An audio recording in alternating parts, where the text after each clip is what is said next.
और अब बात कोरोना वायरस के डर और उसकी रोकथाम की। कोरोना वायरस जिस रफ्तार से फैल रहा है उससे भी तेज रफ्तार से देश भर में उसका डर फैल रहा है। भारत में कोरोना वायरस से एक मरीज की मौत हो चुकी है। इस घातक वायरस से बचाव ही इसकी सबसे बड़ी रोकथाम है। इसकी रोकथाम के लिए जरूरी है हैंड सैनिटाइजर और फेस मास्क। लेकिन आपदा के इस मुश्किल समय में भी कुछ लोगों ने इंसानियत को शर्मसार करने वाला काम किया है। फर्जी बाजार में बैठे कुछ कारोबारी प्रयोग में आ चुके मास्क और नकली हैंड सैनिटाइजर भी बेच रहे हैं। देखिए रिपोर्ट और समझिए कि बचाव के लिए उठाए गए कदम भी कैसे घातक साबित हो सकते हैं। कोरोना वायरस से बचाव ही एक दवा। कोरोना जैसे घातक वायरस से बचाव में सबसे ज्यादा कारगर है फेस मास्क और हैंड सैनिटाइजर। वायरस से बचाने वाली चीजों में भी नकली सामान की भरमार। कोरोना वायरस जिसने दुनिया को महामारी के मुंह में धकेल दिया है।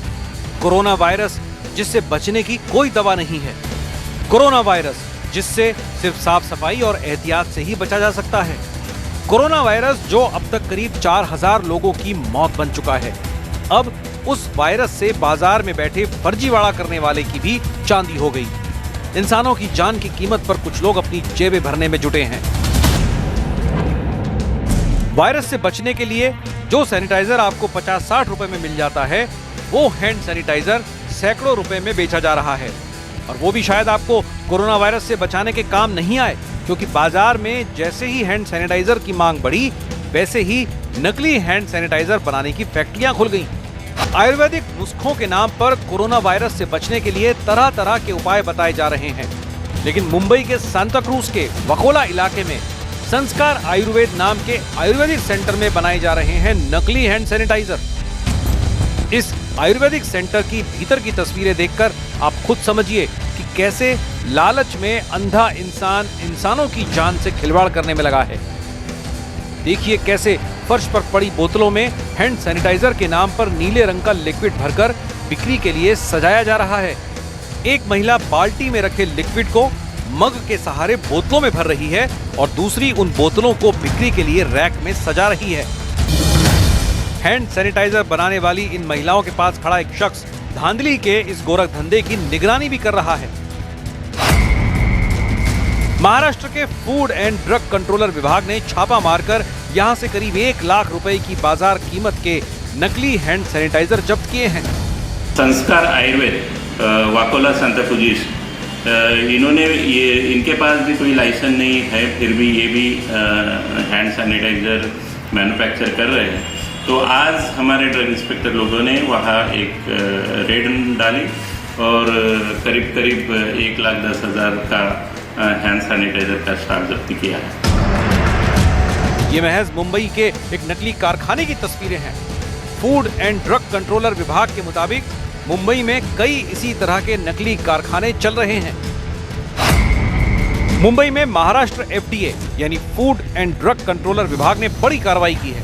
एफडीए ने सांता क्रूज, बोरीवली, कांदिवली में कई कारखानों पर छापे मारे। इन कारखानों से लाखों के नकली हैंड सैनिटाइजर जब्त किए गए हैं। मार्केट में जो हैंड सैनिटाइजर अवेलेबल है, वो हैंड सैनिटाइजर प्रॉपर मैन्युफैक्चरर की तरफ से मैन्युफैक्चर किया हुआ है या नहीं, या कोई बोगस हैंड सैनिटाइजर भी बाजार में है, इसके बारे में हमारे जो ड्रग इंस्पेक्टर लोग हैं वो तहकीकात कर रहे हैं। मुंबई के बाद गुरुग्राम के इस कारखाने को देखिए। एक बड़ा सा कारखाना और उसमें जगह जगह लगी हुई मेजों पर रखी गई हैंड सैनिटाइजर की बोतलें। फैक्ट्री में काम करने वाले लोग और महिलाएं हर मेज पर बोतलों में सैनिटाइजर भरने में लगे हैं। ये फैक्ट्री चल रही है मानेसर के सेक्टर 6 में। अधिकारियों के मुताबिक फैक्ट्री कुछ दिन पहले ही खोली गई है। यहाँ बड़े पैमाने पर नकली हैंड सैनिटाइजर बनाए जा रहे थे। नकली सैनिटाइजर की एक बोतल 600 रुपए में बेची जाती थी। हरियाणा ड्रग कंट्रोल विभाग ने इस फैक्ट्री पर छापा मारा और बहुत बड़ी मात्रा में नकली हैंड सैनिटाइजर जब्त किए हैं। हमने इसके कब्जे से सारी जितनी भी है इसने हैंड सैनिटाइजर बनाए हमने रिकवर कर लिए हैं, और जो मार्केट में भी है वो जहाँ जहाँ ये गए हैं वहाँ से हमारी टीम्स ऑलरेडी मूव पे हैं। हमारे हेडक्वार्टर ऑफिसर्स की गाइडेंस से वो अलग अलग जगह पे इनको रिकवर करने की कोशिश कर रहे हैं। कोरोना वायरस से बचाव में सबसे ज्यादा अहम है साफ सफाई, और हाथ साफ रखने के लिए जरूरी है हैंड सैनिटाइजर और हाथों को बार बार धोना। इसके बाद कोरोना वायरस से बचाव में सबसे जरूरी है मास्क। जिस तरह से हैंड सैनिटाइजर के दाम बेतहाशा बढ़े हैं, उसी तरह से मामूली मास्क भी सैकड़ों रुपए में मिल रहा है। देश के कई शहरों में तो मास्क मिल ही नहीं रहे हैं। सब लोग मास्क लगा रहा हूँ, किसी को नहीं पसंद है, वो मास्क भी नहीं मिलता है।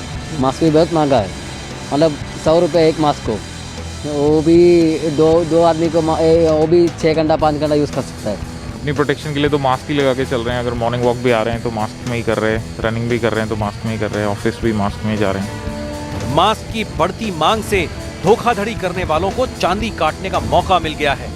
अब हम आपको जो दिखाने वाले हैं वो हैरान कर देगा। कचरे में पड़े ये लाखों मास्क मेडिकल स्टोर पर बिक्री के लिए भेजने की तैयारी थी। मुंबई के भिवंडी के कचरा कारोबारी विदेशों से कचरा खरीदते हैं। कचरा खरीदने वालों ने विदेशों में प्रयोग हो चुके मास्क खरीदे। गोदामों में लाने के बाद मास्क धोकर बेचने की तैयारी की जा रही थी। वीडियो वायरल होने पर मास्क कचरे में फेंक दिए गए। दौलत कमाने की लालच में अंधे इंसानों के लिए कोरोना वायरस की महामारी भी एक मौका बन गई है। इसलिए जरूरी है कि कोई भी सामान खरीदते हुए सतर्क रहें, सावधान रहें, पक्के बिल पर ही सामान खरीदें। जब भी हैंड सैनिटाइजर खरीदे, वो जिसके पास से भी खरीदे उसे बिल के ऊपर खरीदे, बिना बिल से ना खरीदे। देश में कोरोना वायरस के मरीजों की गिनती रोज बढ़ रही है। उत्तर प्रदेश के नोएडा में भी एक कंपनी के कर्मचारी में भी कोरोना वायरस के लक्षण पाए गए हैं, जिसके बाद कंपनी को बंद कर दिया गया है। आशंका है कि कंपनी के बाकी कर्मचारियों में भी मरीज के जरिए वायरस फैला हो। पूरी कंपनी को जो है उसमें करीब 707 एम्प्लॉयज़ हैं, उनको सर्विलेंस पे रख दिया गया है, और जो लोग उस कंपनी में गए हैं उनको भी उसको सर्विलेंस पे रख दिया गया है।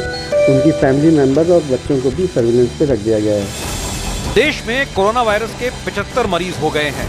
76 साल के एक मरीज की मौत भी हो चुकी है। एहतियात के तौर पर दिल्ली में IPL पर रोक लगाई गई है।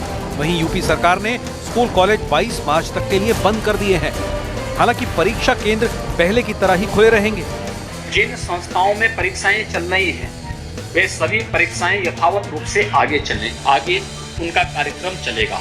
22 तक उत्तर प्रदेश के अंदर हम लोगों ने सभी अपने बेसिक शिक्षा परिषद के, माध्यमिक शिक्षा परिषद के, उच्च शिक्षा के या फिर टेक्निकल वोकेशनल एजुकेशन और हमारे जो अन्य स्किल डेवलपमेंट से जुड़े हुए सेंटर हैं, इनको हम लोगों ने 22 मार्च तक के लिए बंद करने के लिए निर्देश दिए हैं। केंद्र सरकार ने कोरोना वायरस से लड़ने के लिए दिल्ली में कंट्रोल रूम बनाया है, जहां 24 घंटे कर्मचारी काम कर रहे हैं। कोरोना वायरस से लड़ने के लिए केंद्र सरकार की तरफ से कंट्रोल रूम बनाया गया है। 2 ऐसे कंट्रोल रूम चल रहे हैं दिल्ली में, और आप देख सकते हैं एक कंट्रोल रूम के अंदर हम आपको ले चलते हैं कि किस तरीके से कोरोना वायरस से लड़ने के लिए केंद्र सरकार ने पूरी तरीके से सेटअप तैयार किया है। देश में कोरोना वायरस की रोकथाम के लिए सरकार कदम उठा रही है और विदेशों में कोरोना वायरस का कहर फैलता जा रहा है। दुनिया भर में कोरोना वायरस तेजी से फैल रहा है। दुनिया इससे बचने के तरीके खोज रही है, लेकिन 2 महाशक्तियों के बीच कोरोना वायरस पर ज़बानी जंग छिड़ गई है। चीन ने अमेरिका पर आरोप लगाया कि इस वायरस के फैलने के पीछे अमेरिका ही है। कोरोना वायरस की महामारी ने दुनिया का रंग ढंग ही बदल दिया है। दुनिया के टूरिस्ट डेस्टिनेशन सूने हैं, सड़कें खाली हैं, और जो नेता हाथ मिलाकर एक दूसरे का स्वागत करते थे, दूर से ही हाथ जोड़ रहे हैं। कोरोना वायरस के बारे में जानकारी यही है कि ये चीन के वुहान शहर से फैला और उसके बाद दुनिया भर में पैर पसार लिए। चीन में 3,500 से ज्यादा मौतों के बाद इटली में सबसे ज्यादा लोगों की मौत हुई है। इटली में अब तक 1,000 से ज्यादा लोगों की मौत हो चुकी है। ईरान में भी रोज मौतों का आंकड़ा बढ़ रहा है।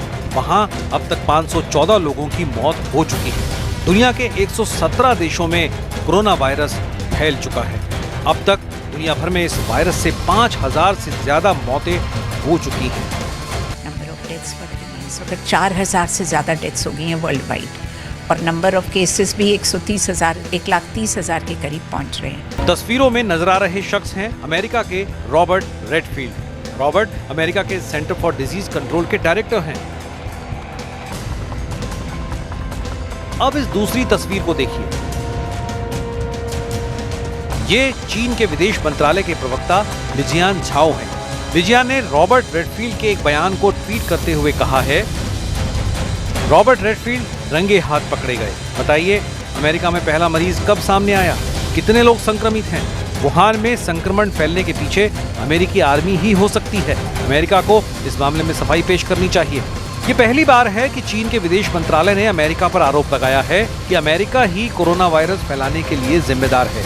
लिजियान ने जो ट्वीट किया है उसमें कोरोना वायरस की बात भी हो रही है। हालांकि रॉबर्ट रेडफील्ड का ये वीडियो कब का है ये पता नहीं चल पाया है, लेकिन चीन के कुछ वैज्ञानिकों ने सोशल मीडिया के हवाले से ये प्रोपेगेंडा किया था कि वुहान में फैले कोरोना वायरस के पीछे चीन का हाथ है, लेकिन चीन सरकार की ओर से ये दावा नहीं किया गया था। हालांकि इस दावे के बाद चीन ने एक बार फिर दांव बदला और इस मामले से हाथ खींच लिया। चीन विदेश मंत्रालय ने सरकारी मीडिया के हवाले से कहा, हम लिजियान के ट्वीट का समर्थन नहीं करते। वैज्ञानिक जांच से ही कोरोना वायरस के पैदा होने की सही जानकारी मिलेगी। चीन सरकार का यही मानना है जो मैं कह रहा हूं। चीन और अमेरिका के बीच कोरोना वायरस पर कई दिनों से तनातनी जारी है और इसके बीच कोरोना वायरस लगातार दुनिया में पैर पसार रहा है। कोरोना वायरस की चपेट में कनाडा की पीएम की पत्नी के सोफी, हॉलीवुड अभिनेता टॉम हैंक्स और उनकी पत्नी, स्पेन की मंत्री आयरीन मोंटेरो, ब्रिटेन की स्वास्थ्य मंत्री नेडाइन डोरिस भी आ चुके हैं। कोरोना वायरस के डर से विश्व नेता भी आपस में हाथ मिलाने से कतरा रहे हैं। अमेरिकी राष्ट्रपति ट्रंप ने आयरलैंड के प्रधानमंत्री नियो वराडकर का स्वागत भी नमस्ते वाले अंदाज में। इसके बाद ट्रंप ने कहा कि नमस्ते के मामले में उनकी भारत यात्रा सही रही, वहां हाथ मिलाने का चलन नहीं है। You know, I just got back from India and I didn't shake any hands there and it was very easy because they go like this. Corona virus इस समय दुनिया में सबसे बड़ा संकट बनकर छाया हुआ है। आशंका है कि आने वाले दिनों में वायरस और फैलेगा।